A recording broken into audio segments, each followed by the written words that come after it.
dungeon between two lungs, the lonely abode of the soul. I am the timekeeper of human life, fair, impartial, equal, to Turk or Tartar, Roman, Greek, Ethiop, Hebrew. I am old. I circulated blood for Cro-Magnons, Neanderthals, Rhodesians. I am young. I warm the breast of the fresh and the new. I have moods. In some men I have been called cold, in others warm. In some I am the lion, and in others the lamb. In some filled with love, and others full of hate. I have been tame, I have been wild. But if, as among men, the good is oft interred with their bones, so let it be with the blood which I drive through their veins. So let it be with the few men who have mastered me, who have learned the laws of veins and lobes, of arteries and auricles, who have timed my restless rising and twisting to planet precision, who fought to heal me whenever I was ripped and split, as I was one stormy night in the breast of a dying man, outstretched on a hospital table. Right in here, Doctor. Stethoscope, please, nurse. Doctor. Can you hear me, Doctor? His lips are moving, Doctor. He's trying to say something. He's too weak. He can hear us, I think, but he's too weak to make us hear him. The stethoscope hardly picks up a sound, but the heart must be beating. Can you hear it? Listen, Doctor. Listen. I can hear it. How long has the patient been here?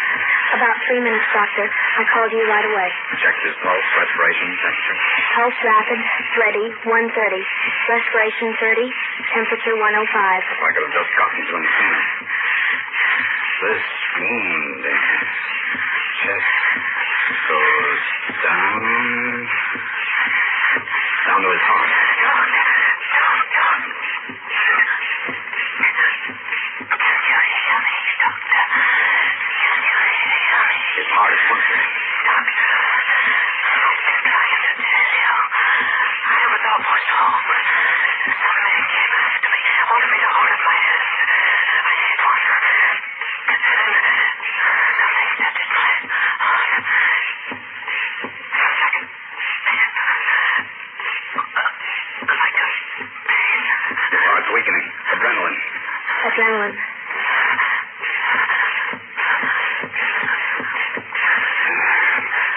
That'll hold it a while. His heart's been split. Only one thing we can do. Nothing you can do. Nothing. Don't let him move, nurse. Call the emergency staff into the operating room. His heart's split and leaking badly. He'll die if we can't sew it up. Prepare him for surgery. We must operate immediately. No. You can't operate on my heart. Not on my heart. There's one chance in 1,000. If we take it, he may live. No. I'll die. You don't fool me. I'll never see the sun rise again. I know it. You hear that, Doctor?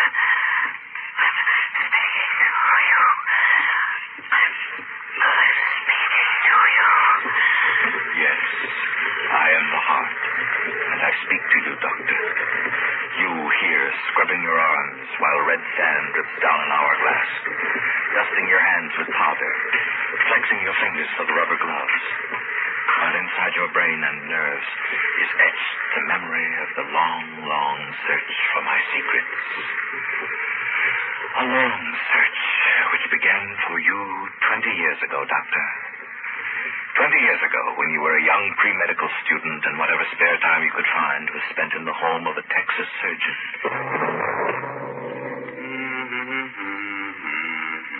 Daly, will you stop that humming, please? Oh, I'm sorry, Doctor. My wife's dead, boy, dead. Let her rest.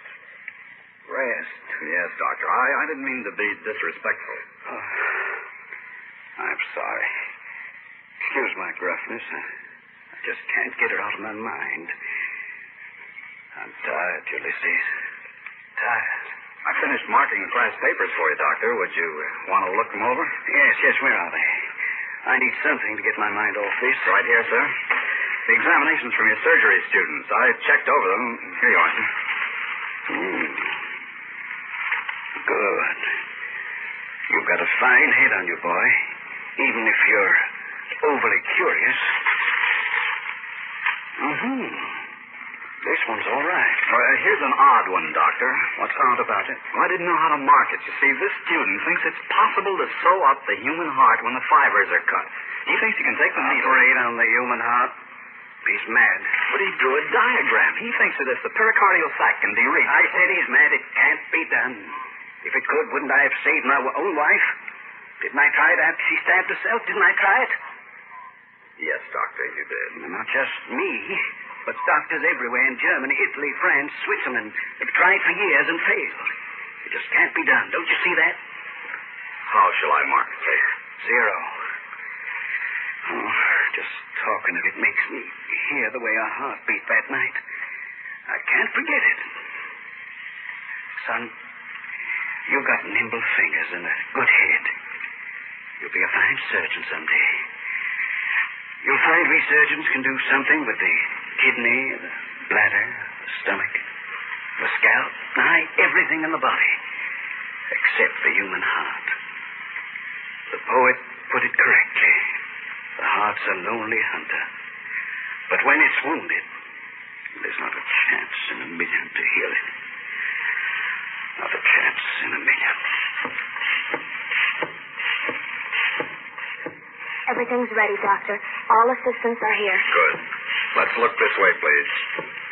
We'll cut a window in the chest wall above the heart. A half-circle incision this way. Every move counts. We can't afford a single slip. Scalpel. Scalpel. Clamps. Clamps. More clamps. Clamps. Sponge. Yes, stop. Sponge. A single slip, and I stop. Scalpel. I'm speaking to you, Doctor. You with your body bent over a table under the glare of a white light, concentrating on a 6-inch half-circle. Your fingers demonstrating the meaning of the words you spoke decades back in a college hall when you took an ancient oath.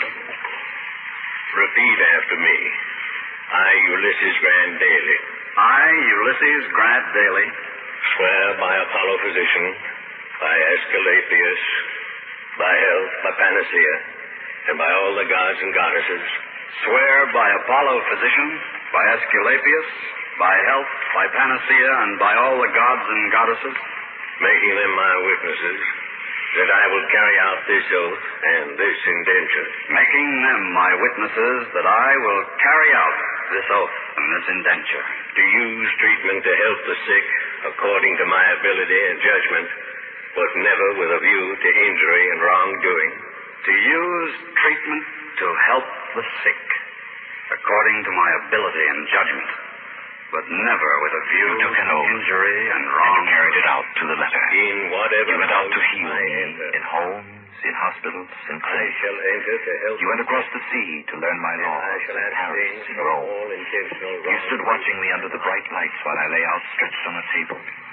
You watched French surgeons with shrewd fingers try to suture me in Paris. Comme vous deviens plus en plus fibreux, Dr. Daly. Infirmière, avez-vous traité la transfusion? Oui, docteur. Des crampons. Encore. Oui, docteur. Son corps commence à s'abreuvoir. L'adrénaline, l'aiguille, vite. C'est prêt. Son corps devient plus faible. Trouvez un veine et passez-moi l'adrénaline tout de suite. Je bois maintenant. C'est fini. C'est fini. C'est trop tard. La palpitation a cessé. Nous y étions très loin. Vous pouvez le voir vous-même, Dr. Daly. C'est impossible, impossible. And in Rome, you watched. Confiteor Deo omnipotente, beatae Maria et sempervigini, beato Michaele Arcangelo. Infermiera, siamo quasi al cuore. Incastri. Sì, dottore. Spero che possiamo giungere il cuore a tempo. È molto debole. Va su adesso. Eccola, dottore. Ci siamo. quel cuore. Ora un'acqua, infermiera. Quello lungo. Sì, dottore. Vediamo se posso cucirlo innanzi. E cada insieme. Sì, dottore. Maliam sempre ultime. Beatum Michaelum Arcangelum. Dottore. Amen. You saw me stop dead in hospitals in Rome. You probed archives to see if any had survived the prying of a knife into the inner sanctum of the soul. You went to Germany to find new methods to heal my wounds. Der Deutschen Herzensgesellschaft willen möchte ich meine amerikanischen Kollegen willkommen heißen. Sie sind alle frei, ihre Untersuchungen in Berlin und anderswo in Deutschland fortzusetzen. Ich danke Ihnen. Or, as I would say in English, I welcome you, American doctors, to Berlin to do your research in surgery. Thank you, Professor Gerhardt. My colleagues and I have been looking forward to seeing your work at Eichelberger Clinic. Ach, jawohl, we've done very good work there.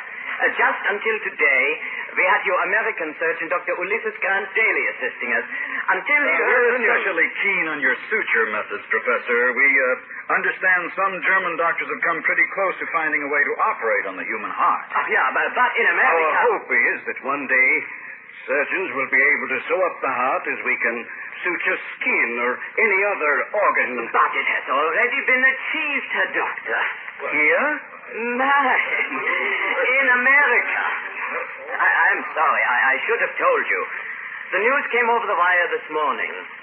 An American doctor, Dr. Dan Williams, completed a successful operation on the heart. Your Dr. Daly has left for Chicago to work with him. Now, surgeons in Germany are waiting to hear the details. How was it done? Oh, it must have been a marvelous thing. But how was it done? So, Dr. Daly, you've come from Germany to work with me. Yes, Doctor. Good. But what can I tell you that you don't already know? But this. This patient got up in 2 weeks and walked. And now he's back at work. When they brought him to me, his heartbeat was so faint I had difficulty picking up a sound with the stethoscope. But I followed that sound until I found it. I tell you, Doctor, there is no sound on heaven or earth more beautiful and poignant than the beat of a human heart. I took him into the operating room. As I recall, it was 2 o'clock in the morning. What a morning. Rain, thunder, and lightning. The elements seemed out to extinguish life, not give it. There was no time for my staff or even for proper equipment. I had to work fast.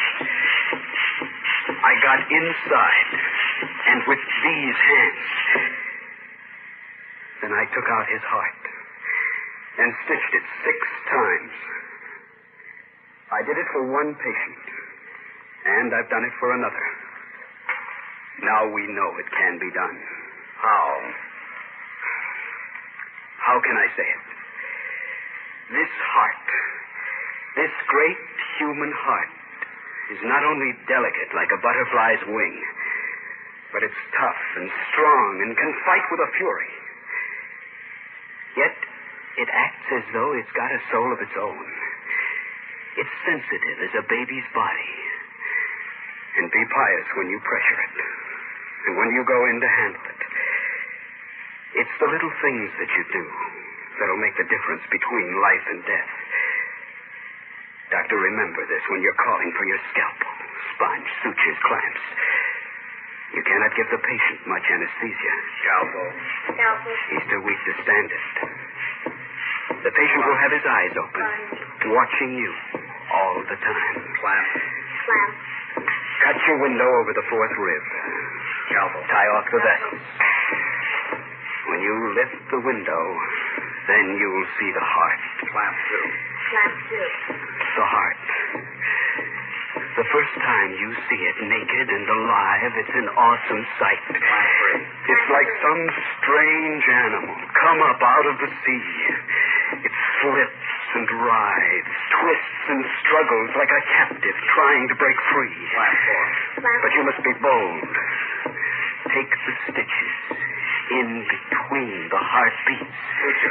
And if the stitches hold back the flow of blood, you've got a chance.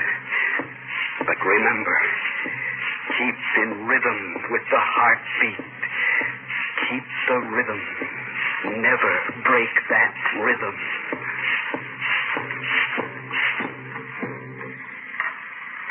It's ready. We'll lift up the window. Steady. Easy now. Easy. Doctor, what are you taking out of me?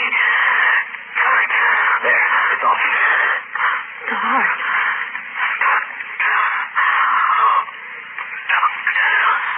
Keep check on his respiration. Transfusion ready? It's on the rack, Doctor. I feel so weak, Doctor. So weak. Pressure? He's gasping. He's weakening. You've got to get on. Ready to lift the heart. Lift it out. Out of the body. Not too much pressure. Keep in rhythm with the heart. Doctor, everything's going around. Lift some more. There. The heart is out. Now to hold it in my hand. Don't break the rhythm. Blood leaking out. Not much time. Nurse. Needle. Curved needle. Right here. Fine. Silk. It's threaded, ready. If the stitches hold, 3 stitches should stop the leak. 1. 2. It still leaks. Still leaks. 1 more, maybe. 3. It still leaks. Good Lord, let it stop.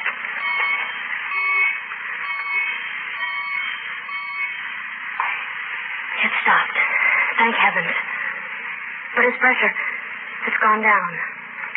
His heart's hardly beating. Doctor, I'm falling. Falling. Falling. Doctor. Adrenaline. Quick, adrenaline. Yes, Doctor.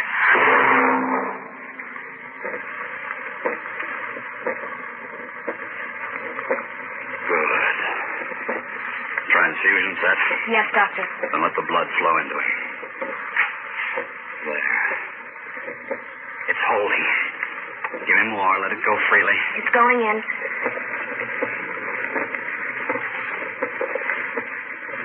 The beat's picking up. Good.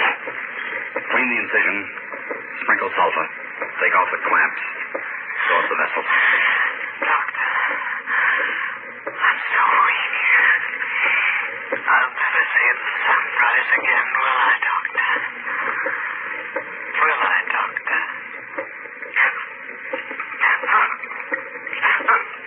Nurse, keep the blood flowing and let him sleep. He's crying. I know. His heart's lonely.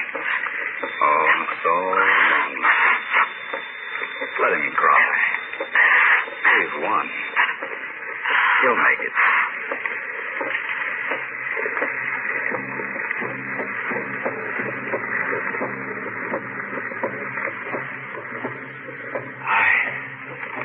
I did make it. I am the human heart. A hollow bag the size of your fist. The timekeeper of life. Fair, impartial, equal to Turk or Tartar, Roman, Greek, African, Anglo-Saxon, or Arab, to Mongoloid or Caucasoid, the common denominator of us all. I salute the men who first mastered me, who timed my writhing and twisting to planet precision, as I drive my blood through the endless arteries of the living. I am your heart, a mortal part of us all.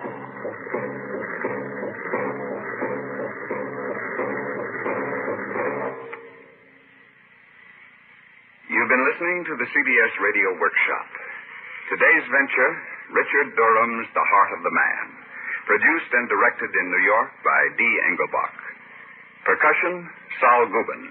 Our cast, Martin Blaine, Barry Kruger, Louis Van Ruten, Ralph Camargo, Guy Rep, Bill Mason, Joanna March, Lester Fletcher, Danny Acco, Inga Yolas.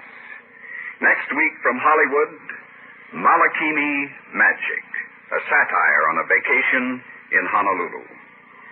This is Ted Pearson speaking. You hear America's favorite shows on the CBS Radio.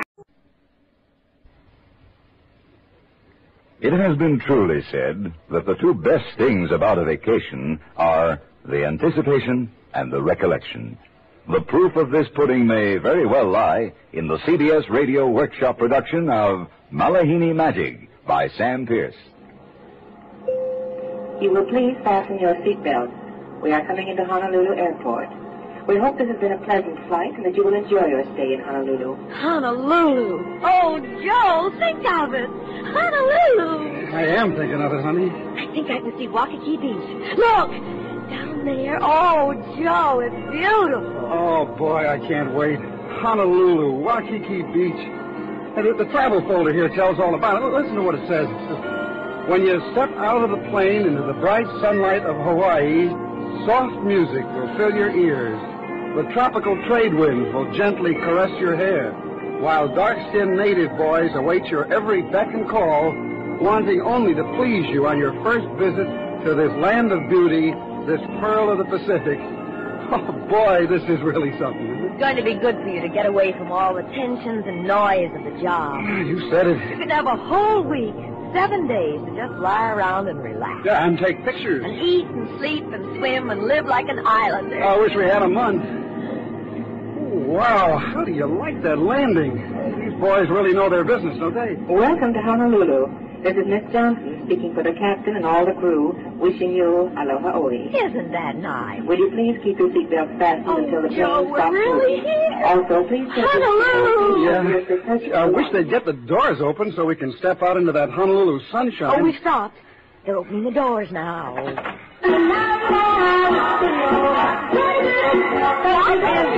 I don't know. Coming out of those loudspeakers over the building. Come on, let's get out. Yeah, come on, we'll grab a cab and go to the hotel. Where is the soft Hawaiian music? Who knows?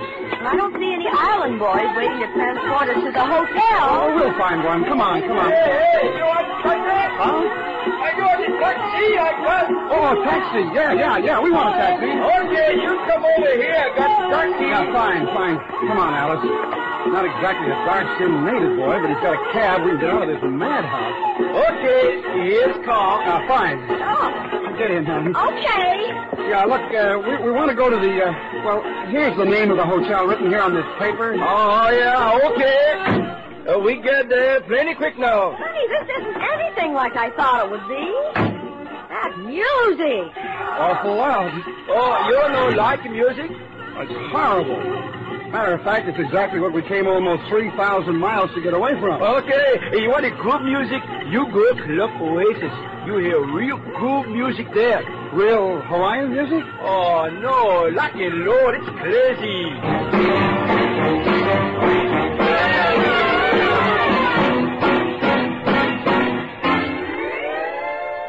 Well, it's no luxury suite, but it's a room. That's something. I guess these sliding doors open onto the courtyard. Let's have a look.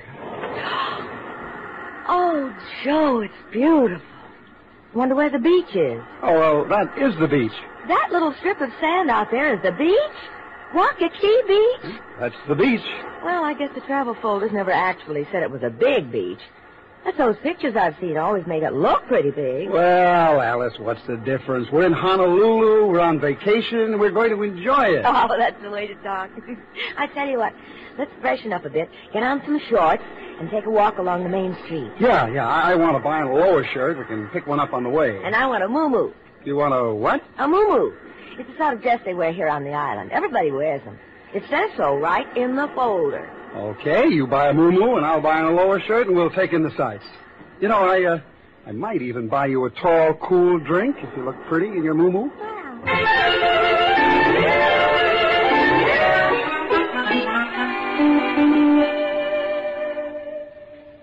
Yes, miss? I'd like to see a moo-moo. A moo-moo? Oh, yes. I'll show you one. Isn't she lovely? Beautiful. Carved ivory. This is moo-moo. Oh, it's a beautiful print. How does it go on? What does it look like on a person? Oh, it just hangs straight like this. You wear a belt with it? No, it just hangs. Oh, over there. A lady's wearing moo-moo. Oh, no.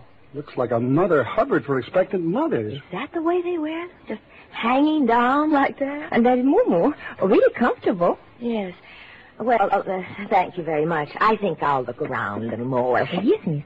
Oh, if I ever catch you wearing one of those things... Don't you worry. I wouldn't be caught dead in one. I can't figure out why they're so popular. Well, maybe because they make every woman look alike. Well, I don't want to look like every other woman. So let's look for your Aloha shirt, and then you can buy me that drink. Yeah, okay. Oh, better still, you can buy me that drink first, and then we'll look for the Aloha shirt.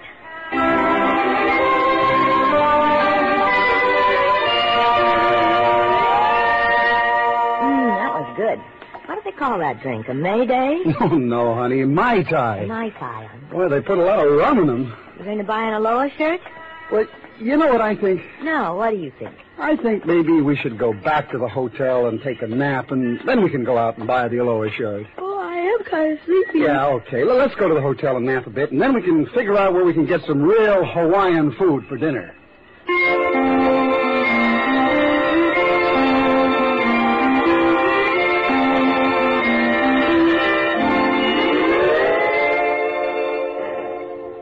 Well, this is more like it. The Willows Restaurant. Gee, soft music, tropical plants. Boy, there's nothing like this back home. It's pretty. I wonder if we can get a table. It looks busy. Oh, now, don't worry. We'll get a table. I'll speak to the maitre d'. We'd like a table for two.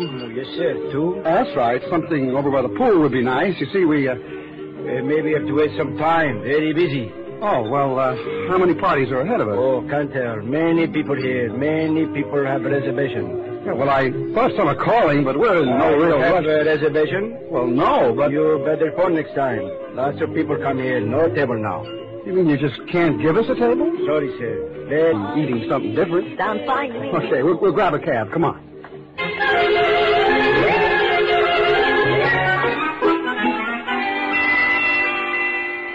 It was a long way to that other place, but this is ridiculous. Well, it's kind of off the beaten track, but anyway, we're here now. This is the place. I wonder what all those buses are doing here on the street. I don't know. Come on, we'll go in.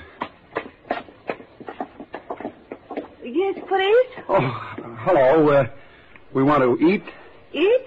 Tonight? Oh, no. No eat tonight. We got convention. 400 women. No eat tonight. Not here.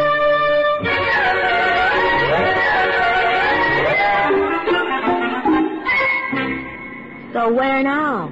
I don't know. Left my guidebook at the hotel. Oh, boy, if this isn't something. Yeah. Hey, wait a minute. What are you doing? Trying to find that matchbox I wrote the name of the joint Bill told me about before we left the mainland. I wrote in a matchbox cover. Yeah. Here it is. Ah Fung's. Ah Fung's? Oh, Bill said it was the greatest place in the island. Great food, wonderful guy running it, an old friend of Bill's. Hey, driver, you know where Ah Fung's restaurant is? Oh, sure. Yeah, okay. Drive us there, please. Huh? Okay. Oh, boy, what a dope I've been. Driving all over Honolulu looking for a place to eat real Hawaiian food, and all the time I've got this address in my pocket. Well, I hope we get there soon because I'm about to fold. Past 11. Yeah. Gee, I hope he's still open. Good eye. There's a place, our farm, right over there. Well, that's something. We were very close to it. Yeah. Oh, that ought to be 80 cents. Yeah, okay, here. Keep the change. Thank you. Well, it's open all right. The lights are on. Let's get inside and order dinner. I'm starved. Yeah, me too. Gosh, it's dark in here. Yeah, but it's open. There are candles on the tables. Good evening. Oh, hello. Are you Ah Fung? I am Ah Fung. This is my restaurant. Come in, won't you? Well, thank you. We're friends. He's not here on the island anymore. No, he works on the mainland. I work with him. We're old buddies. He and Mr. Logan are very close friends. Oh, well, I am glad to have you dine with us. Won't you come in? Corner table. Oh, boy, this is great. Yes. What's the specialty of the house, Mr. Arfon? We take a great deal of pride in our specialties, Mr. Logan. That's right, Logan. We have extra fine prime ribs, steak from Kansas City, the best of Idaho potatoes with sour cream and chives added. The very best cuisine, I assure you. Do you have anything Hawaiian? Oh, Mr. Logan, this is our fun steak place. We specialize only in... What's better than a real good old Kansas City steak? Please be seated, Mrs. Logan. Thank you. Mr. Logan? Will you join us, Mr. Fun? Thank you, but I have old customers to take care of. I will speak to you before you leave. Enjoy your dinner. Oh, thank you very much. Well, now, this is more like it. He's charming. Yeah, and just think. We came 2,500 miles across an ocean to find real old Hawaiian Kansas City steaks and Idaho potatoes. Oh, well, let's order and enjoy ourselves. After all, this is a vacation.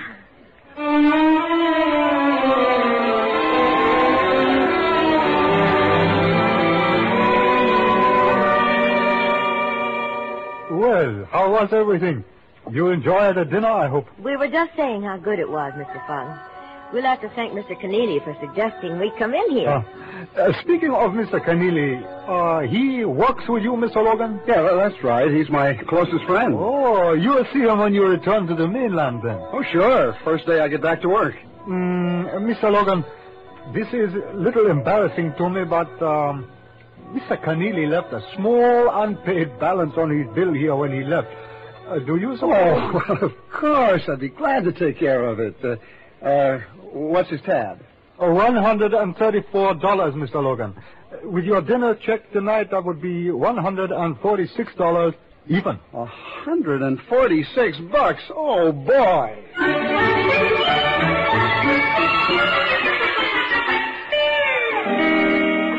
Oh, am I ever glad to be back at the hotel. I'm dead. Do you know that it's after 1 o'clock in the morning? Yeah. I'm going to open the sliding door to the lanai deck and let the wind and the sound of the Waikiki surf in. That'll lull us to sleep. If there's a moon, maybe we can see the waves. Yeah, that'd be perfect. Open the door. Okay. What is that? There's 1 million people down there in the court. It's a concert, a jazz concert. 1 o'clock in the morning? Oh, boy. Joe. Yeah. Joe, go to bed. This has been a pretty tough first day. Yeah, it has that. You know something, Alice? What, Joe? I may be crazy, but I almost wish I was home.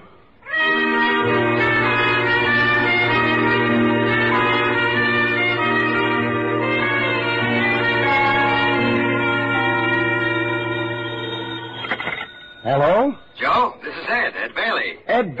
I've been trying every hotel in town. Why didn't you let me know you were here? Ed, I forgot all about you being over here. Wrote me a letter and said you and your wife were coming over. Oh, my gosh, I did it that. I'd forgotten all about it. How are you? Wonderful. We want to see you. Matter of fact, we thought you'd come out to the house for dinner tonight. Oh, well, that'd be wonderful, Ed. Wait a minute, honey. It's Ed Bailey. Oh. He wants us to come out to dinner at his house tonight, okay? Sure, fine. Yeah, okay, Ed. Well, where do you live? Oh, don't worry about that. I'll pick you up in my car and drive you out. I'll pick you up in the lobby at 5:30. Oh, wonderful, Ed. We'll see you at 5:30 sharp.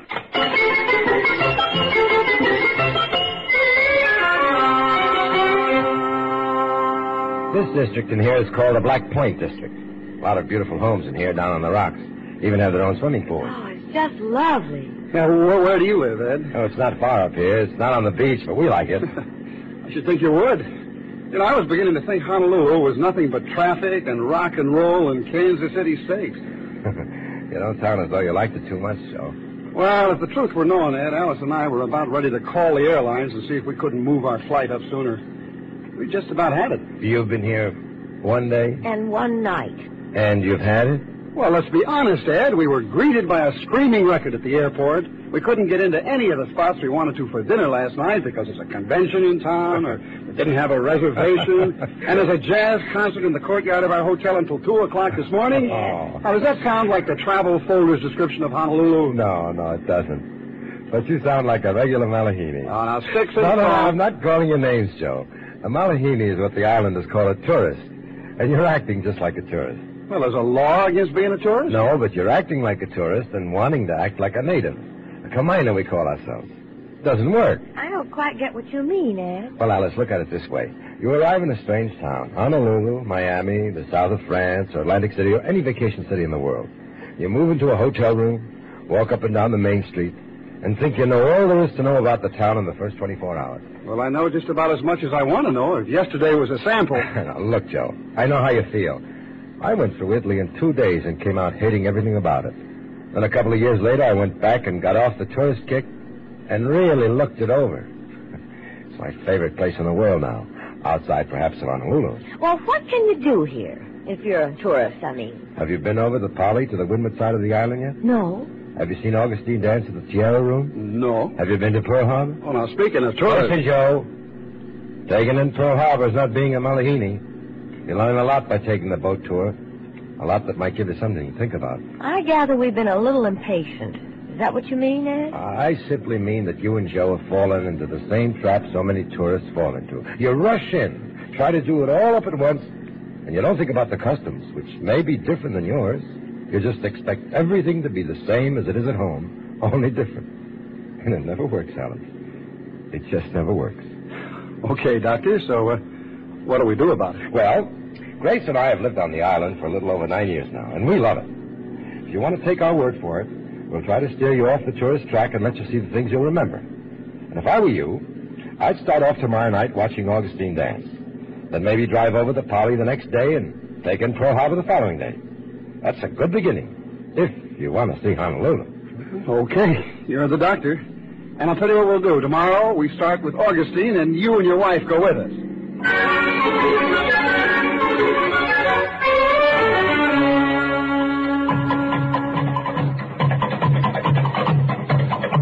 Boy, she is magnificent. How does she move like that? The real Tahitian dance.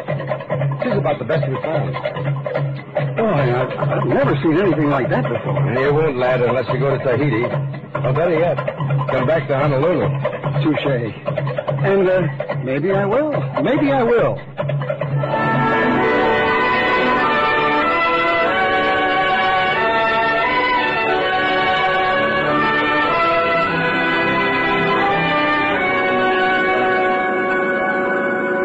Well, so far everything Ed told us about is paid off, but I don't know about this boat ride. This looks a little commercial. Oh, now, Joe, you're acting just like you did that first day.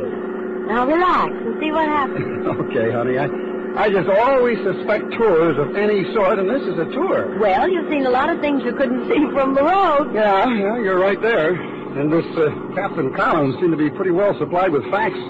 His remarks on the speaker system have been awful interesting. Now, ahead of us there, ladies and gentlemen, all that remains above the surface today of the big battleship USS Arizona, 32,600 tons, a victim of a torpedo attack.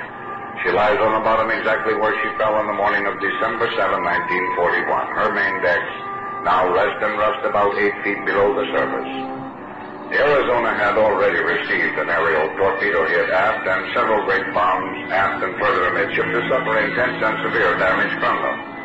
Her anti-aircraft batteries continued their fire such as were able, and throwing up over the ship almost an impenetrable blanket of bursting flak and anti-aircraft fire here, but somehow, through it all, one lone Japanese dive bomber came streaking in from over the hills behind us. Above the Arizona, he turned to plunge straight down upon her, and clutched in his talons was a 1,000-pound bomb which he planted right into her smokestack or nearby. The big explosion that followed blew up her boilers and fuel oil tanks, and the resulting flame and concussion carrying into her forward and other magazines, the big Arizona then literally erupted like a volcano, and torn in two by the mighty explosion went to the bottom here within only about 8 minutes after it took place. Now, unofficially, of course, and from a sentimental point of view only, men of the Navy still consider the old Arizona to be a ship of the line in full commission. I think that we certainly have to agree with them wholeheartedly in view of the facts that this ship was never decommissioned or laid aside in some out-of-the-way forgotten spot to rust away like many of our sister ships, or eventually to be cut up and sold as scrap metal. No, not the Arizona. She's a proud ship. She died, her entire crew died with her, fighting for the principles of freedom and democracy that you and I still enjoy today. The fact that her crew, 1,102 men, from the highest-ranking admiral to the youngest apprentice seaman, still remain on board her. They're all down there at their battle stations, where they answered the call to duty on that tragic morning, and from which the word to secure was never given. USS Arizona from 8 o'clock each morning until sunset each evening still proudly flies our country's flag for which she died. It is reverently raised and lowered by special honor guards that are detailed for this duty. And so in view of these and many more things, I think that we certainly have to agree with the old-timers in the fleet when they say they consider the mighty Arizona still to be a ship of the line in full commission, still a part of the Navy that together with her valiant crew represents to us a tradition of which you and I and every living American can be justly very, very proud.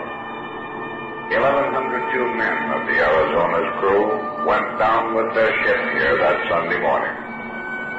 Their bodies still remain on board her. And it has always, therefore, been our custom as we drift slowly past her gangway here to dip our colors to her in reverent salute. We realize, of course, that the Arizona cannot answer this courtesy, but we would appreciate it very much if at this time you would rise for just a moment and join us in this very small tribute to this great fighting ship and her crew. Joe, I think I'm crying.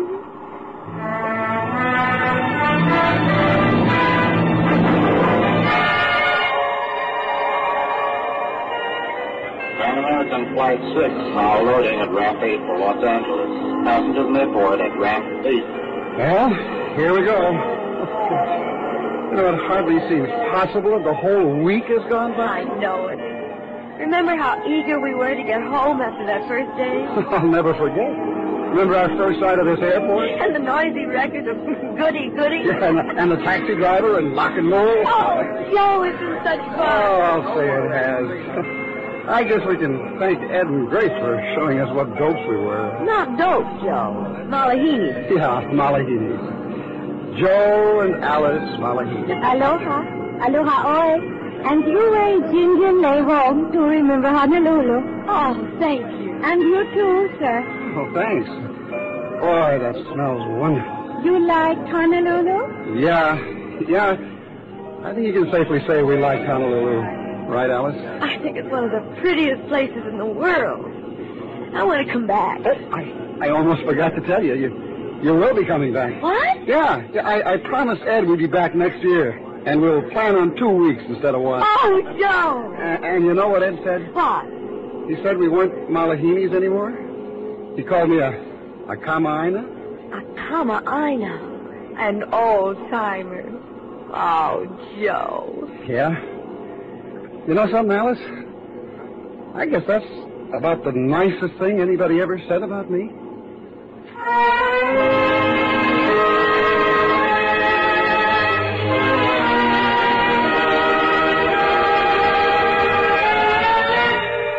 Like we said in the beginning, the best two things about any vacation are the anticipation and the recollection. The CBS Radio Workshop has presented Malihini Magic, written and directed by Sam Pierce, with music by Amerigo Marino. Heard in the cast were Lorene Tuttle, Lillian Bayat, Virginia Gregg, Joe DeSantis, Jack Crucian, and Ben Wright. The part of Joe Malihini Logan was played by the author. The voice of Captain Keith Collins was recorded in Pearl Harbor aboard the launch Miss Honolulu. The CBS Radio Workshop is produced by William N. Robeson. This is the CBS Radio Network.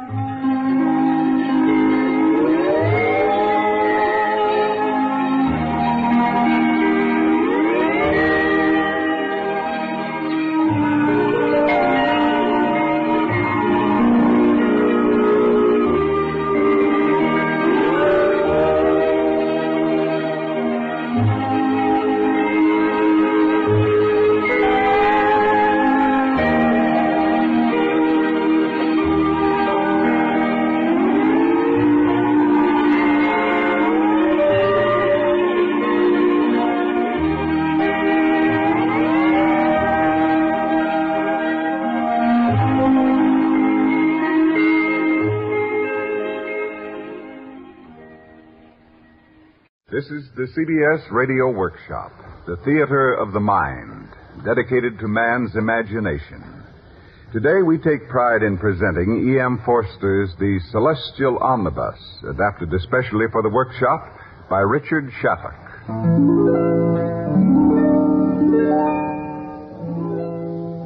This is a story for skeptics, and the story of Jamie, who was not a skeptic. Jamie, a small boy who found himself wondrously alive in the days of Victorian England. Mr. Bond. Hello there. And Cynthia. Good afternoon, Mrs. Summers. How good to see you both again. We're so pleased that you could accept our invitation. Do go in. Well, thank you. Bert, Mr. Bond and his daughter are here. Jamie? You came, Mother? Do we have visitors? I saw the carriage drive away just as they came past the signpost. Jamie, what were you doing down at that end of the road? Your father and I have told you never to go beyond number 36. I was down by the alley, Mother. That signpost points up the alley. But there's nothing there. The sign says, to heaven. But it only points up a blind alley. What does it mean, Mother? Many years back, some naughty young men put it there as a joke. The sign ought to be removed by the authorities. Such nonsense. What kind of young men were they? I believe your father told me that one of them wrote verses and was expelled from the university and came to grief in some way or another. Then it doesn't mean anything at all. No, son, it doesn't.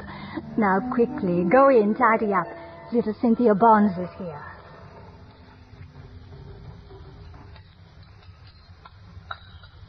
And Daddy is president of the Literary Society this year. I say, Seth, but you've coached her well. She must be your most ardent publicist. You know how children will talk. Of course, though, I am a bit hopeful for my chances in the coming election. A seat on the county council would be most helpful. Mr. Bond, sir. Where is heaven? Why, you might say... Jamie, the boy is talking about that signpost down the road, Mr. Bonds. Oh, yes, that bit of a joke young Shelley put up. It still stands there, you say. I told you so, my dear. It's nothing but a joke. And, Shelley was the name of that young man. Have you ever heard of Shelley, Jamie? No, sir. No book of Shelley's in the house? Why, yes, of course. Dear Mr. Bonds, we aren't such Philistines as that. We have 2, at least. Well, I believe we have 7 Shelleys. A very brilliant writer, you know. Jamie, why don't you and Cynthia go outside and play until dinner time? All right. Come along, Cynthia.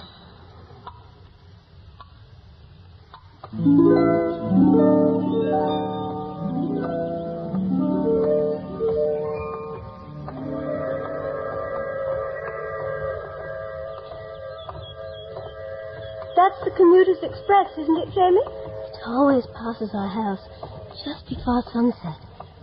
You can see it down there in the valley. Oh, yes, I see it. It looks just like a snake, doesn't it? Don't you love this time of the day? It's so wonderful. I almost want to cry. How silly and childish. Here's that signpost you were talking about at tea. To heaven. And it's pointing up that blind alley. Have you ever been up the alley, Jamie? Not all the way. My parents say that it's not a nice neighborhood.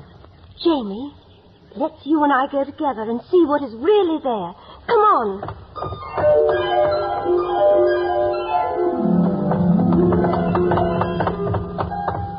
Here we are. But there's nothing here at all. Nothing but that high brick wall at the end of the alley. I'd like to kick that Shelley. Hello, what's this over here, Jamie? It's some paper pasted on the wall. Jamie, listen to what it says. S&CRCC announces alteration in service.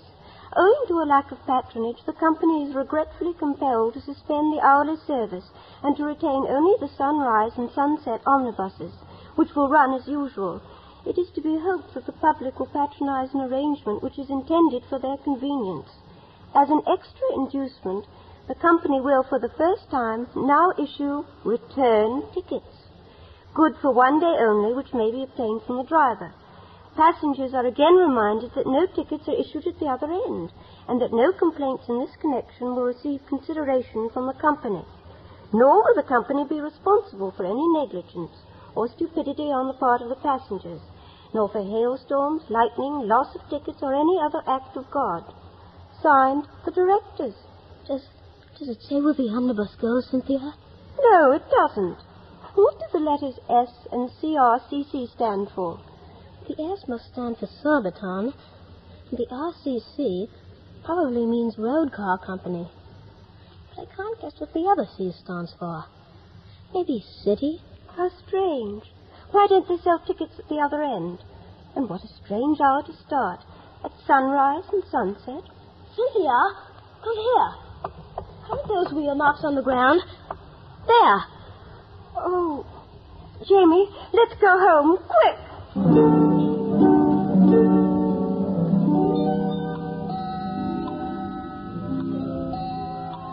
Oh, my. 9 o'clock already.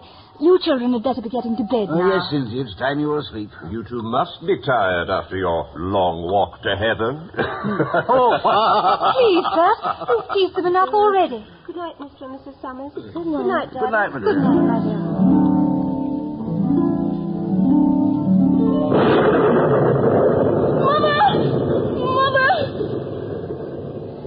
I've been dreaming about the omnibus. I happen to find out if it's real and where it goes. If I hurry, I may be able to reach the alley before sunrise.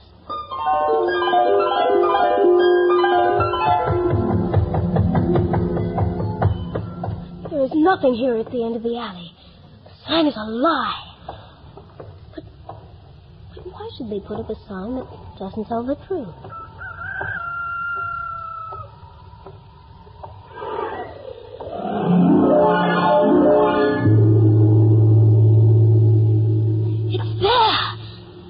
The bus is there. Please, Mr. Driver. Is this the omnibus that sign on the wall tells about? Omnibus est. About when do you leave? In another minute, lad. How far do you go? All the way. And can I have a return ticket which will bring me back? You can. You know, I think I'll go with you. Jump in quickly then, my boy, for we're on our way.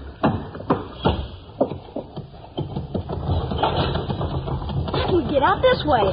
We're heading straight to that wall at the end of the alley. The wall. It's opening up.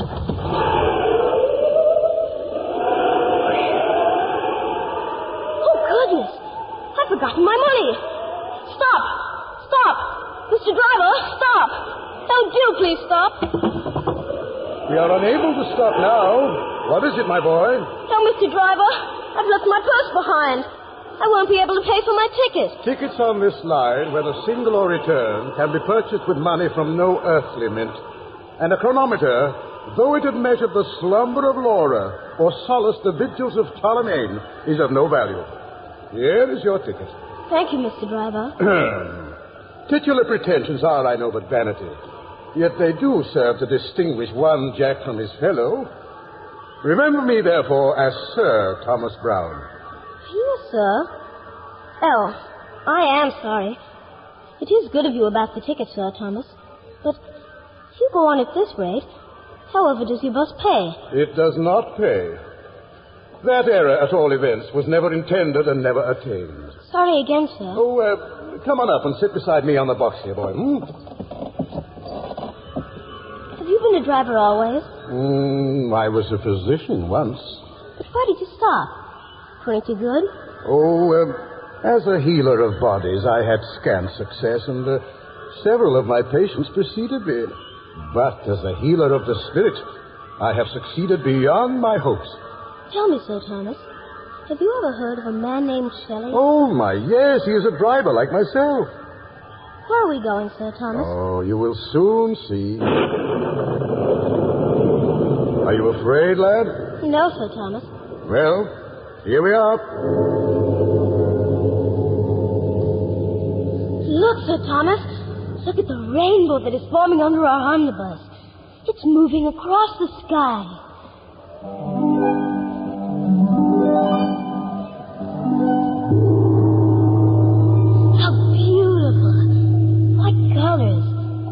it stop. It's like a rainbow you can walk on. What is that out there? What is the rainbow resting on at the other end? Is it a castle or a mountain? Oh, look! Between those cliffs, on the ledges, I see people. I see trees. Look also below. Neglect not the treacherous Hades. That music coming from the pool of water down there. What is it, Sir Thomas? On the water's glistening surface, you see truth reflected. Truth has its depths as well as its heights. Oh, but you, my boy, need not be concerned with the siren song. Your path lies ahead. Come, let us start across. Sir Thomas, the horses are pulling the omnibus across the rainbow. Wonderful, wonderful, beautiful.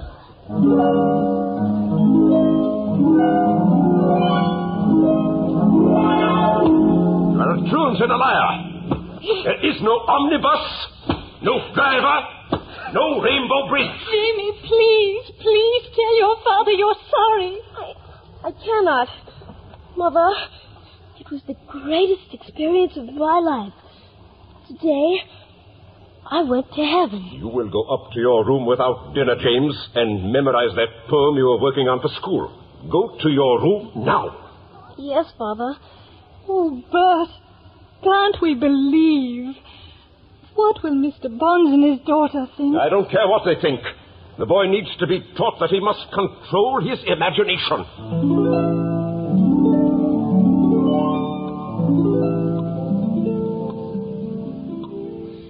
Jimmy, dear, you can come down now and bring your poetry with you. I haven't learned, Father. Hello, Mr. Bonds. Jamie. And Cynthia. Well, here's our great traveler. Here is the young man who rides in an omnibus across a rainbow. After all, there is something similar to Jamie's experience in Wagner. I thought how, in quite illiterate minds, you will often find glimpses of artistic truth. Let me plead for the culprit. Hear how kind Mr. Bonds is, Jamie. Very well. Let him say his poem, and that will do. He's going away to my sister's on Tuesday, and she will cure him of these fantasies. Now, say your poem, boy. Standing aloof in giant ignorance. One for you, my son. Standing aloof in giant ignorance. I never knew these poets taught sense exactly describes you. Sept, you go in for poetry. Take him through it. Come over here, my boy, and we'll see how well you learn. Fine. But you fix the drinks. Cynthia and I will make some refreshments. Yes, Mrs. Summers. Now, Jamie, let me hear you say your Keats. Standing aloof in giant ignorance, of thee I dream, and of the Cyclades, as one who sits ashore and longs perchance to visit. That's quite correct, quite correct. Continue, my boy. To visit what? To visit dolphin coral in deep seas. Why are you crying? Because all these words that only rhymed before, now that I've come back, they're me. You? This sonnet, you? Yes. And read farther on. On the shore of darkness, there is light, and precipices show untrodden green. It is so, sir. All these things are true. Oh, I never doubted their veracity. You believe me. You believe in the omnibus, and the driver, and the storm, and that return ticket I received without having to pay. No more of your yarns, lad. I meant that I never doubted the essential truth in poetry. Someday, when you've read more, you will understand what I mean. But, Mr. Barnes, it is so. There is light upon the shore of darkness. I have seen it. Light and a wind. Oh, nonsense. If I had only stayed up there. It tempted me. It told me to give up my ticket. But I thought of my mother and father, and that I must fetch them, too. The people up there warned me that no one would believe me. I shall never see that mountain again. But I told them about you, Mr. Barnes, and how clever you were, and how many books you had. Huh? But they said Mr. Barnes will certainly disbelieve you. Stuff and nonsense, my young friend. Well, I will settle the matter. I'll cure you of your daydreams. Tomorrow evening, just before sunset, you and I are going to take a walk, Jamie. We shall go up this alley and we shall hunt for your omnibus, you silly little boy.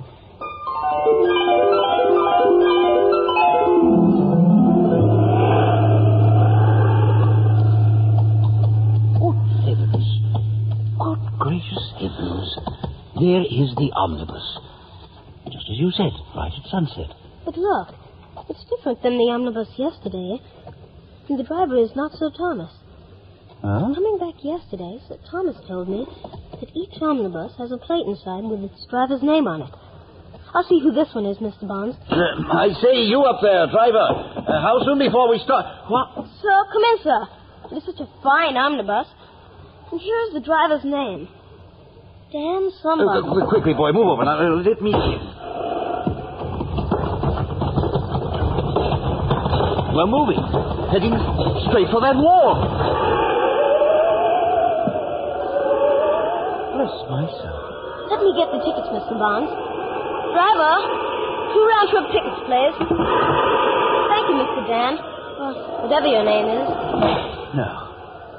No, it can't be. It is the impossible. You know who that driver is? I don't know, Mr. Bonds, but I don't like him as well as Sir Thomas Brown. So I shouldn't be surprised if he had more in him. More in him? By accident, you've made the greatest discovery of the century, and all you can say is that there's more in this man. My boy, do you remember those vellum books in my library? This is the man who wrote those books. Dante. Well, it can't be possible. I wonder if we shall see Mrs. Gamp. Mrs. Gamp and Mrs. Harris. I liked Mrs. Harris. I came upon them quite suddenly. Out there sits the man who penned my vellum books. And you talk to me of Mrs. Gamp. I know Mrs. Gamp so well.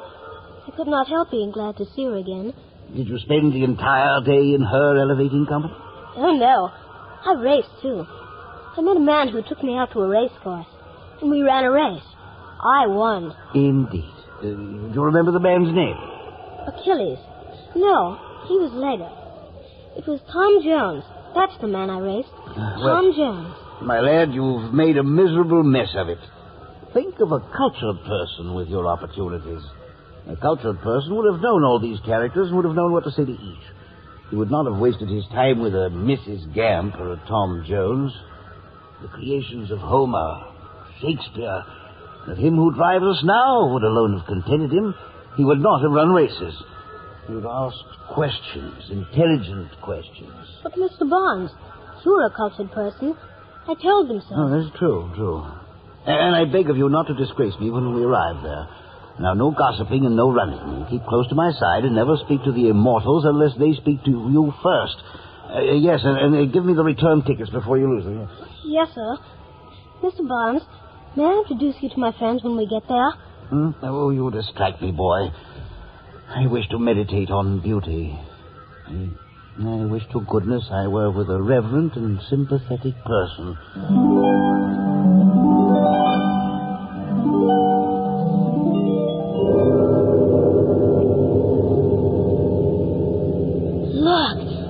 Look, Mr. Bonds.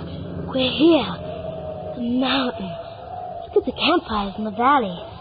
And the rainbow. Campfires? Mountains? Ridiculous rubbish. Now, mind your tongue, Jamie. There is nothing at all. But, sir, can't you see the beautiful rainbow stretching across the sky? Huh? Look, the horses have just started to cross it. We'll soon be there. And then you will see that I was telling the truth. Listen.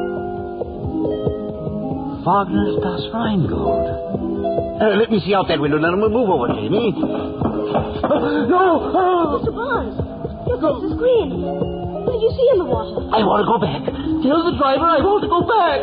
We'll be stopping soon. Oh, we were pleased to see you. Frank told me you would come. I wonder who is the sentry tonight. I am coming! I am returning! The boy is returning! I am bringing Mr. Bonds with me. Who stands sentry? Achilles. And as sentry, I must refuse admission to those unworthy. Here may pass only those who have attained the spirit of truth. There is no welcome for those who merely aspire to embrace it. Yes, I can see you now. And your spear and shield. Mr. Bonds, look. It is Achilles. I want to go back.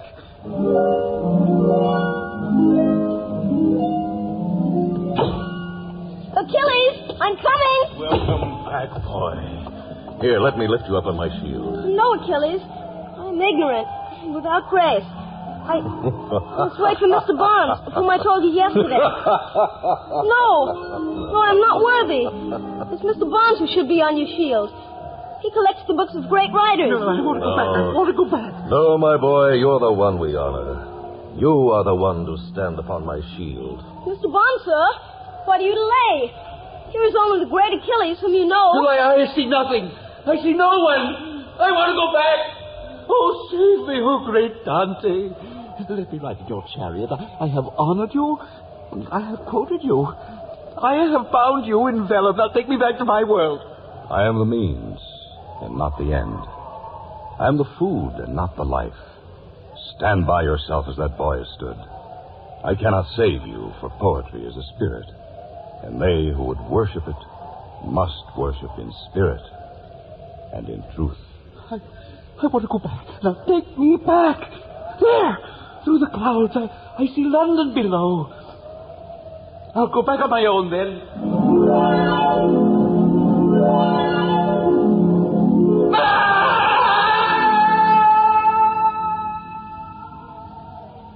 Mr. Bonds, you have a return ticket. Come back. Come back. We can't get back without our tickets, Mr. Bonds. Please. Please. Here comes the procession to honor you. Here come the men and the women you wanted to meet. The mountain is awake. The river is awake. And it is all for you. They want you, Mr. Bonds.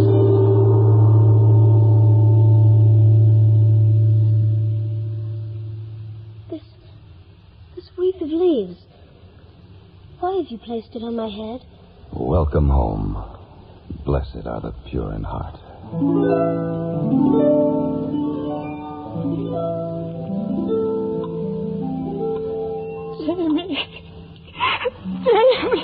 Jamie. Where is he? What's happened? I don't understand it. Poor Bonds, murdered, horribly mutilated. The inspector told us he looked as if he had been thrown from a very great height. All they found in his pockets were 2 omnibus tickets. Could it be possible that Jamie was telling the truth? She and Jamie were together.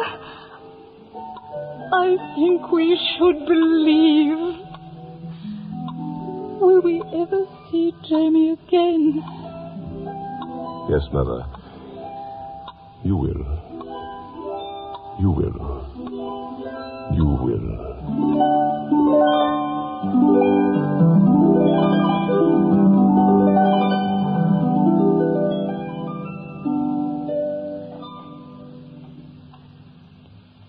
You've been listening to the CBS Radio Workshop. Today's presentation, E.M. Forster's Celestial Omnibus, written for the CBS Radio Workshop by Richard Shattuck. D. Engelbach produced and directed. Music by Edward Vito.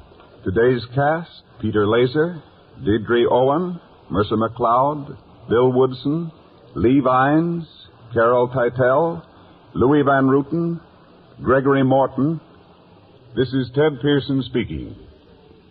Wherever you go, go with radio and the CBS Radio Network.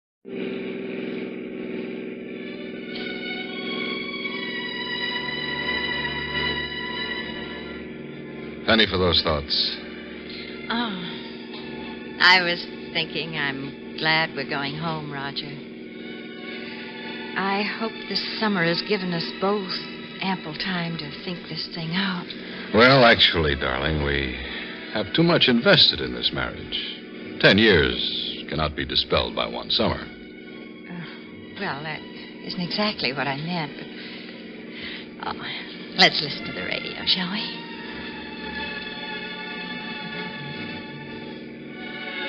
I hope we've had an end to this sulking and...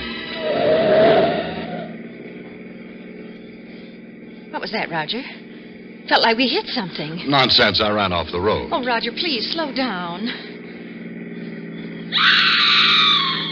Roger, listen. Sounds like a woman screaming. Oh, please, let's go back. I'm sure you've hit something. I didn't hear anything, Kay. I'm sure we didn't hit anything.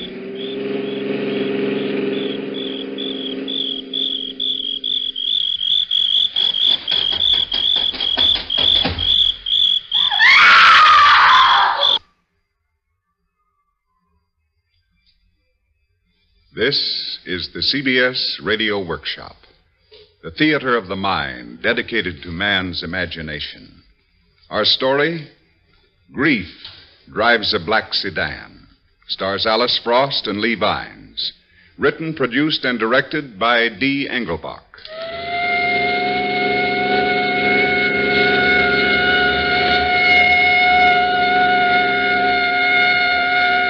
Driver of black sedan, pull over, please. Driver of black sedan, pull over. Roger, we should have gone back. Kay, none of your hysterics now. Please, I'm sure we must... Oh, just be quiet. You realize how fast you were going? Yes, officer. I was going 40 miles an hour, and that doesn't really seem like an excessive amount of speed to me. It is in a 25-mile zone. Although you can't see it from the road, this area is quite thickly populated. There are always children about. Can I see a driver's license? Hey, Tom. Look here a moment. Okay. Roger, do you Shut think up, we Kay. really... Kay, there's nothing these state police would rather do than to stop a car with a New York state license. And I was only going 40 miles an hour. I'm afraid it's more serious than that. More serious than what? Move over, please. Say, what's all this about? I'm taking you to the police barracks in Westport. What have we done, officer? That's for you to tell me, madam. You see, your front left fender is dented. Is that a crime in this state? We'll have to find out. You see, around that dent is blood.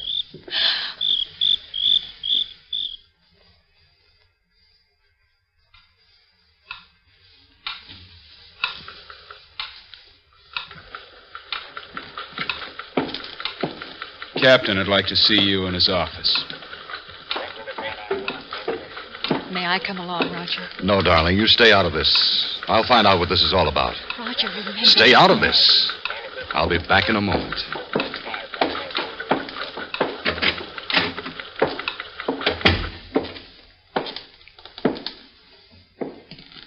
Sit down, please. You are Roger Wickens, 25 Park Plaza Road, New York City? Yes, I am. What's this all about?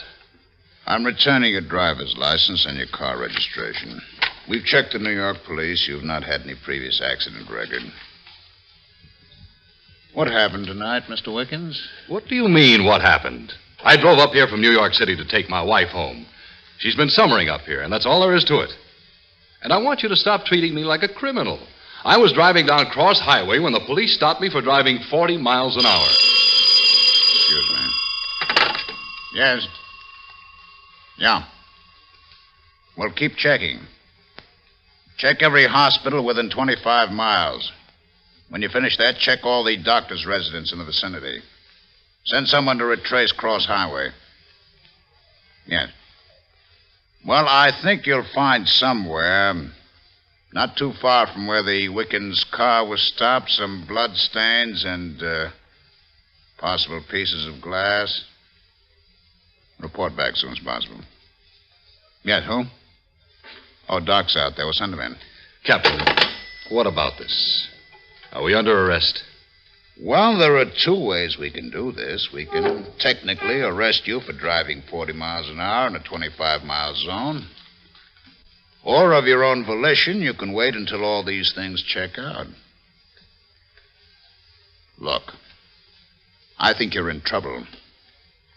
I think you've hit somebody and run away from the accident. Of all the stupid things that I've ever heard of, Hello, Captain. Okay, what is it? Oh, excuse me. Hello, Doc. Well, what will it be, Mr. Wickens? I'll wait. What about my wife? Well, she'd better wait, too. He seems rather touchy. Yeah. Doc, why don't you take some blood samples, run them through the lab, report back to me as soon as you can. I believe this is a case of hit and run. I want to have all my facts. Another no cooperation guy, huh? That's right, Doc. They never learn, do they?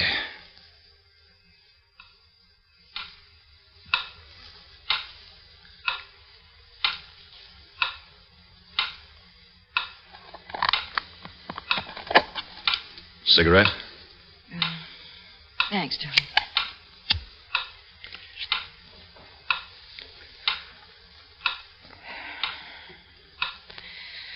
Roger, did you tell them? Tell them what? Oh, please, darling. Remember when we ran off the road, I told you I thought I heard a woman scream. Kay, I did not hear a woman scream, and I did not hit anything. This is all a fantastic nightmare. It seems it started when you came up here. There was no reason for all of this. We should have gone to Europe this summer and behaved like two mature people. 10 years of marriage, and we're still trying to figure out whether or not it will work. It's not going to work, Roger. I believe this was all for a reason tonight. I believe we're both in trouble. Nonsense.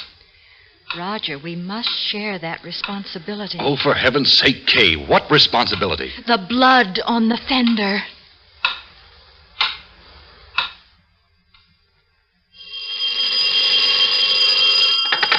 Hello. Yes. You found what? Where? Bayberry Lane. Let me get this down now. Bayberry Lane and Cross Highway. Yeah, I'm a regular Sherlock Holmes. How'd I know what? Never mind about that. No one at the house, huh? Well, you stay there. Keep calling in. No, Doc's still working. There's nothing to report here. Wickens denies everything. Okay, stay with it. Right.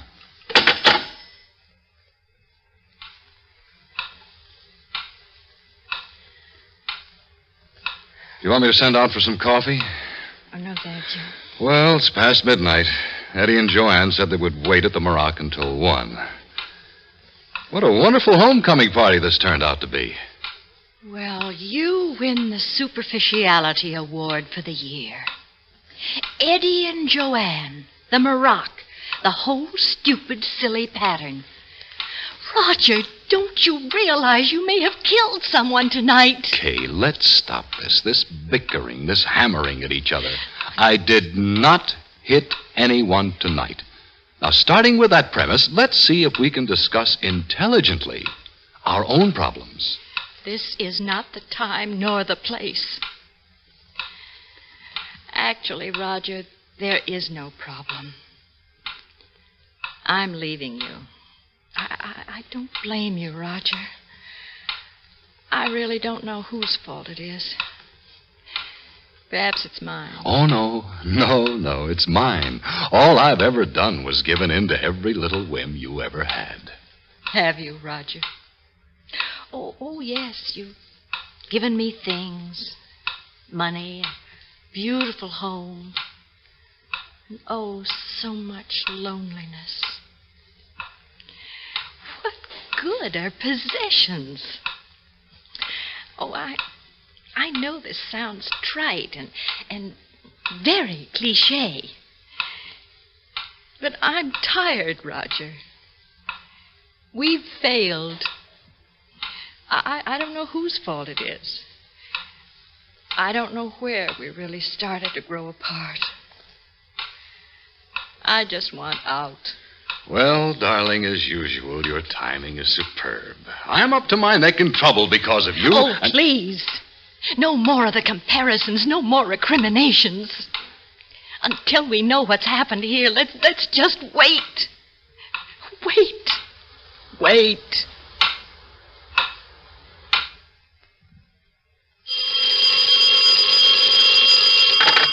Yes, Tom. You did. A signed statement. Feels pretty bad, huh? Yeah, what about the charges? I does. Hold a minute, Tom. Paul, have Doc call me. Yes, Tom, you were saying? Hit about 10 o'clock. Dead, huh? It's too bad. Yeah, right. Doc, drop your test. We have all we want. Okay, Tom, get back here as fast as you can. Right. Paul, bring that Wiggins guy in here.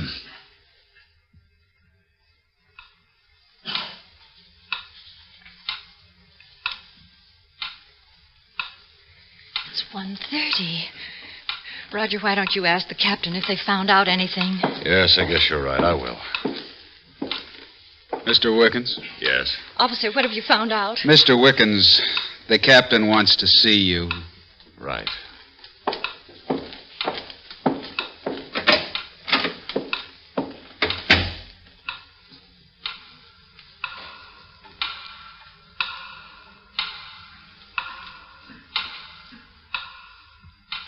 $10. What do you do with 10 years? Can you write it off? Can you forget it? 10 years and you look at someone, and that someone you've known for 10 years, and you realize, oh, this night, this long night, what have we done? 10 years.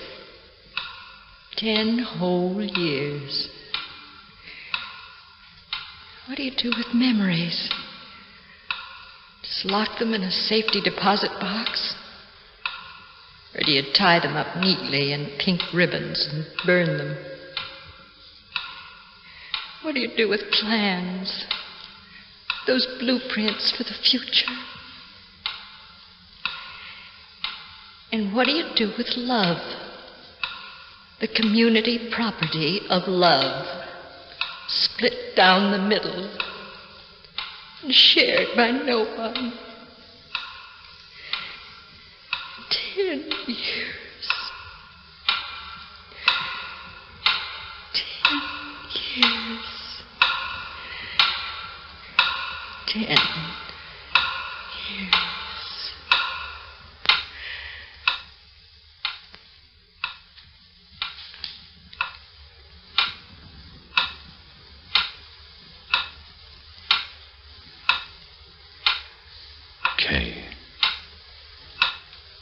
Kay. Oh, I'm sorry, darling. I must have dozed off. Yes, about an hour. Don't be sorry. I needed the time to think. Kay, I must talk to you. Oh, haven't we had enough talk for one night? Just a bit more patience, darling. A cigarette? Roger, for heaven's sake, what's happened? Kay, I must tell you this in my own way. And for whatever love you once had for me, please hear me out. I want you to know that... Roger, please. I want you to know this is no plea for any kind of sympathy. I know, Kay, why our marriage failed. You see, believe me, this isn't easy. I know I'm a coward. Tonight, I did hit something. More than that, I took a life. Roger, no. Please, darling, let me finish this. All my life, I've been hitting and telling myself that I didn't hit. All my life, I've been running away. All my life, I've been a coward. Oh, I wonder how much I've lost in love, respect, friendship. I wonder how much of myself has been sacrificed so carelessly, so needlessly, because I didn't take time to stop and go back to pick up that which I had hit. You see, darling, I guess I've always been driving 40 miles an hour in a 25-mile zone. And the ironical part about this whole thing is that the police were not going to arrest me for speeding, but merely warned me to take it easy. I guess maybe help of any kind has always made me angry, and truth always hurt my ears. Roger, darling, would you please... I know I killed tonight. Needlessly. Carelessly. And, Kay, I want you to hear this letter the captain just gave me. And I want you to know, darling, that no more do I blame everybody else for my emptiness.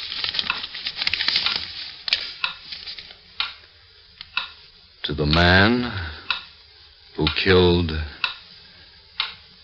my dog.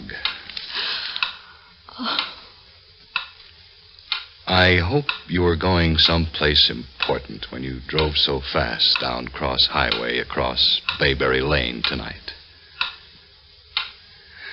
I hope that when you got there, the time you saved by speeding meant something to you or somebody else. Maybe we'd feel better if we could imagine that you were a doctor rushing somewhere to deliver a baby or ease somebody's pain. The life of our dog to shorten someone's suffering, that mightn't have been so bad. But even though all we saw of you was the black shadow of your car and its jumping red taillights as you roared down the road, we know too much about you to believe it. You saw the dog. You stepped on your brakes. You felt a thump. You heard a yelp and then my wife's scream. Your reflexes are better than your heart and stronger than your courage. We know that because you jumped on the gas again and got out of there as fast as your car could carry you. Whoever you are, mister, and whatever you do for a living, we know you are a killer. And in your hands, driving the way you drove tonight, your car is a murder weapon.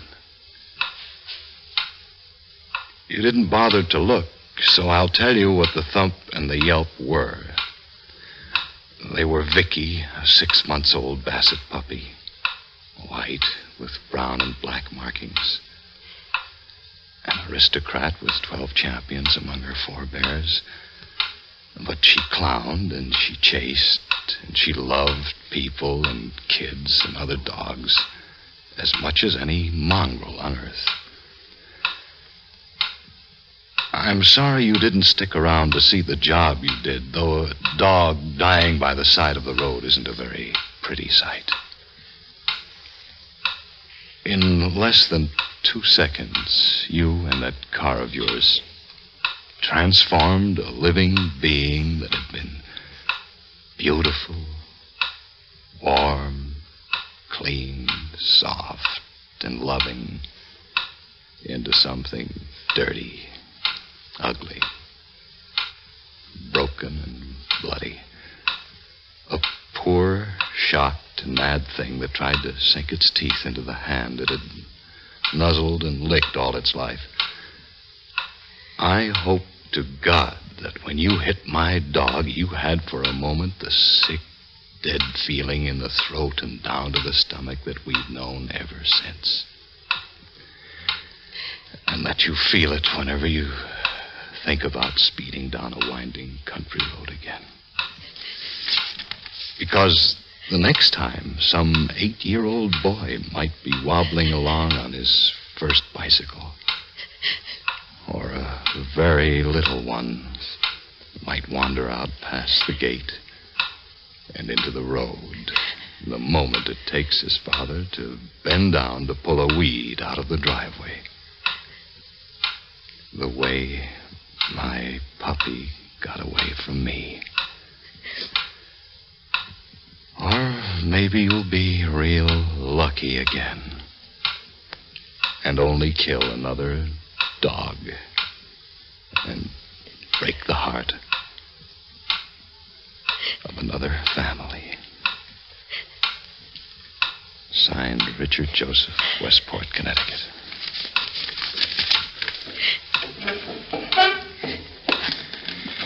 Well, okay, that's it. No charges. No arrest. No... Roger. Oh, darling. Please. Let's go home.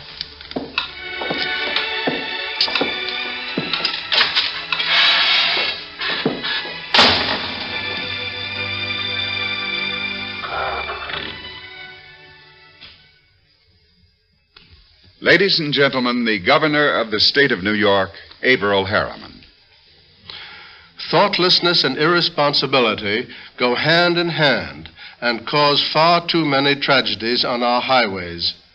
The thoughtless driver who ignores traffic regulations, hoping to get away with it, hides behind the idea, no witness, no crime. But too often, this leads down a road of final accounting. Only by constant care, courtesy, and observance of the rules of the road can you be sure of avoiding the day when grief drives your car and brings tragedy to your family or that of another. The streamlined, high-powered automobiles of today demand of us the same intelligence and care in handling that has gone into their design. This weekend and in the future, I appeal to everyone to drive carefully, drive safely, assure a happy holiday for all. You've been listening to the CBS Radio Workshop, Grief Drives a Black Sedan, written by D. Engelbach. A Letter to the Man Who Killed My Dog is from the book of the same title, written by Richard Joseph and published by Frederick Fell. Today's cast: Alice Frost, Lee Vines, Ralph Bell, Bill Mason, Larry Haynes, Jay Johnson. Next week from Hollywood, People Are No Good. Ted Pearson speaking. This is the CBS Radio Network.